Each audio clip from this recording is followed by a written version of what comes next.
Puji Tuhan, selamat pagi jemaat Tuhan. Mari kita persiapkan hati kita untuk mendengarkan firman Tuhan. Kita baca dalam Matius pasal yang ke-6 mulai ayat 19. Firman Tuhan berbunyi demikian, "Janganlah kamu mengumpulkan harta di bumi ngengat dan karat merusaknya dan pencuri membongkar serta mencurinya. Tetapi kumpulkanlah bagimu harta di sorga. Di sorga ngengat dan karat tidak merusakkannya, dan pencuri tidak membongkar serta mencurinya. Karena di mana hartamu berada, di situ juga hatimu berada. Mata adalah pelita tubuh. Jika matamu baik, teranglah seluruh tubuhmu. Jika matamu jahat, gelaplah seluruh tubuhmu. Jika terang yang ada padamu gelap, betapa gelapnya kegelapan itu. Tak seorang pun yang dapat mengabdi kepada dua tuan, karena jika demikian, ia akan membenci seorang dan mengasihi yang lain, atau ia akan setia kepada seorang dan tidak mengidahkan yang lain. Kamu tidak dapat mengabdi kepada Allah dan kepada Mammon." Nah, saya kembali baca ayat 21. Karena di mana hartamu berada, di situ juga hatimu berada.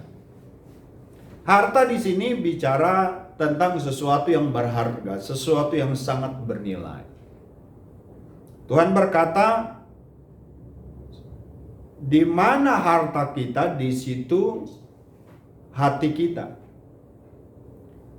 Baru di ayat 24 disampaikan bahwa kita harus memilih Mammon atau Tuhan. Harta kita adalah Tuhan atau Mammon. Mammon bicara sesuatu yang kita miliki di dunia, uang, rumah, jabatan, dan sebagainya. Tuhan bicara kebenaran, bicara hal-hal rohani, bicara karakter dan sebagainya, bicara hidup kekal. Harta kita yang paling bernilai dalam hidup ini, apakah hal-hal rohani, apakah keselamatan, kebenaran, atau hal-hal jasmani. Dan Tuhan berkata bahwa di mana harta kita, hati kita juga akan ke sana. Mari kita lihat Filipi 3 ayat 7 dan 8. Apa yang Paulus katakan? "Tetapi apa yang dahulu merupakan keuntungan bagiku, sekarang kuanggap rugi karena Kristus.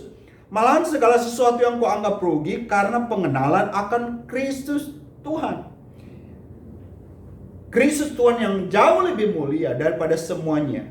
Oleh karena Dialah aku telah melepaskan semua itu dan menganggapnya sampah supaya aku memperoleh Kristus. Kita lihat bagaimana Paulus.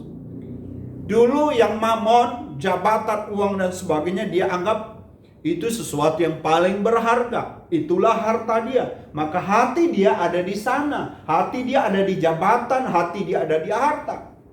Tapi ketika dia kenal Tuhan, dia katakan, aku anggap semua itu sampah. Sesuatu yang tidak bernilai, sesuatu yang tidak berarti.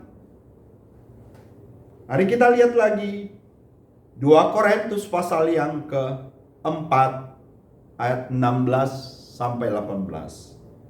"Sebab itu kami tidak tawar hati, tetapi meskipun manusia lahiriah semakin merosot, namun manusia batinnya dibaharui dari sehari ke sehari. Sebab penderitaan ringan yang sekarang ini mengerjakan bagi kami kemuliaan yang kekal melebihi segala-galanya, jauh lebih besar daripada penderitaan kami. Sebab kami tidak memperhatikan yang kelihatan, melainkan yang tak kelihatan. Karena yang kelihatan adalah sementara, sedangkan yang tak kelihatan adalah kekal." Karena Paulus, bagi dia, harta dia yang paling utama adalah kebenaran, adalah Kristus, adalah hal-hal rohani, adalah kehidupan kekal. Maka dia berkata dalam 2 Korintus 4 ayat 16, dia nggak tawar hati ketika hal-hal yang ada pada dia semakin berkurang, ya, semakin merosot, ya, semakin habis, ya. Ini bicara sesuatu yang lahiriah, apa yang ada pada kita. Mungkin kita punya jabatan, ya, diambil orang atau kita digeser. kita punya harta berkurang, kita punya fisik makin menurun, ya. Tapi Paulus berkata yang paling penting bagi dia manusia batini. Kenapa Paulus berkata demikian? Karena bagi dia harta yang paling bernilai adalah manusia batinia. Manusia batinia. Bukan hal-hal lahiriah. Sehingga dia tidak tawar hati. Kita akan tawar hati kalau harta kita yang paling bernilai adalah hal-hal jasmani, jabatan, uang, dan sebagainya. Kita akan tawar hati. Karena hati kita akan condong ke sana. Tapi kalau kita melihat bahwa harta itu cuma sementara dan yang paling berarti adalah Tuhan, hati kita akan ke Tuhan. Kita akan ngerti kebenaran firman Tuhan yang berkata bahwa yang paling penting manusia rohani, manusia batini. Kita nggak akan kecewa ketika kita kehilangan. Yang paling penting bagi kita adalah kita bertumbuh dalam Tuhan, mengerti hal-hal rohani. Ayat 17. Sebab penderitaan ringan ini sekarang mengerjakan bagi kami kemuliaan kekal.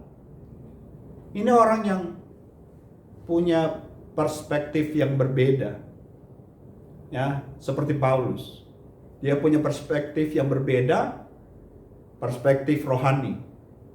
Karena bagi dia harta yang paling indah, paling berharga adalah hal-hal rohani.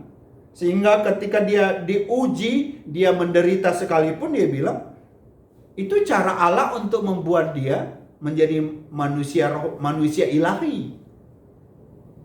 Nah, kalau harta kita adalah hal rohani, ketika kita ada dalam penderitaan, ada dalam kesulitan yang besar, kita akan melihat itu secara rohani.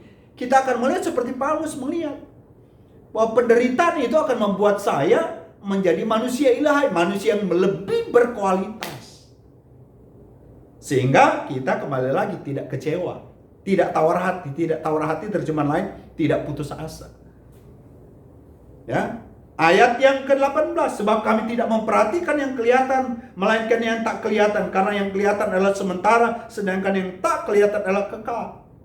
Orang yang hartanya adalah Tuhan, hartanya adalah kebenaran, dia akan lebih suka ya melihat hal-hal yang rohani, yang kaitannya dengan kekekalan, seperti Paulus. Aku tidak memperhatikan yang kelihatan. Yang kelihatan semakin merosot, yang kelihatan semakin habis, yang kelihatan semakin mengecewakan. Ya, mungkin saudara lihat, kok dia seperti itu, makin mengecewakan. Kok apa yang saya punya makin berkurang. Kalau saudara condong memperhatikan hal seperti itu, berarti harta kita adalah mamon. Tapi kalau kita melihat semuanya itu dengan pandangan firman, ya, kita nggak akan putus asa. Kita akan lebih condong melihat hal-hal rohani jauh daripada apa yang sekarang kita alami. Ya. Kembali ke Matius pasal yang ke-6. Dan kalau harta kita adalah Tuhan, kita juga akan suka mengumpulkan harta bagi kerajaan sorga. Yesus berkata, ayat 21 ini terkait dengan ayat 19 sampai ayat yang ke-24. Ya, kita akan suka mengumpulkan untuk kerajaan sorga, berkat. Tapi kalau engkau berpikir, punya pandangan bahwa harta duniawi adalah segala-galanya, Alkitab berkata, disitulah hatimu. Ketika hartamu mulai berkurang, engkau mulai ketakutan. Ya, engkau mulai gelisah. Padahal yang memberi harta itu adalah Tuhan. Dan jika matamu jahat, kata jahat di sini dipakai kata kikir. Ternyata orang yang hartanya adalah mamon, maka dia menjadi orang kikir, orang yang tidak suka mengumpulkan harta bagi kerajaan sorga. Tapi kalau orang hartanya adalah Tuhan, dia suka mengumpulkan harta bagi kerajaan sorga. Dia suka memberi. Dia suka memberi bagi pekerjaan Tuhan, bagi hamba Tuhan, ya, bagi pelayanan, ya. Dia nggak akan jadi orang pelit. Dan Tuhan berkata kalau orang kikir dia hidup dalam kegelapan. Dia hidup dalam kegelapan, dikatakan kegelapan yang paling gelap kalau kita baca dalam ayat yang ke-22 dan 23. Ya. Saudara tahu akhir orang yang hidup dalam kegelapan seperti apa? Alkitab berkata ke dalam neraka. Maka penting sekali kita mengoreksi hidup kita. Harta kita yang paling berarti adalah mamon atau yang kita miliki sekarang, hal-hal jasmani atau Tuhan. Kalau Tuhan, kita akan pakai yang mamon itu untuk menunjang rohani kita. Ya kan? Kita akan pakai yang kita miliki, entah rumah, kendaraan, keuangan, untuk menunjang kerohanian kita. Ya? Biarlah kebenaran firman ini tertanam, termeterai di dalam hati kita. Saya harap harta kita yang utama adalah kerajaan Allah, adalah hal-hal rohani. Maka bukan saja kita beroleh damai, tapi kita akan mewarisi kerajaan sorga. Tapi sebaliknya, kalau hartamu adalah mamon, sesuatu yang paling berarti adalah mamon, engkau akan kecewa, engkau akan putus asa, dan satu kali engkau binasa. Terpujilah nama Tuhan. Jadilah anak Tuhan yang bijak. Memilih Tuhan adalah harta yang terbaik. Haleluya. Amin.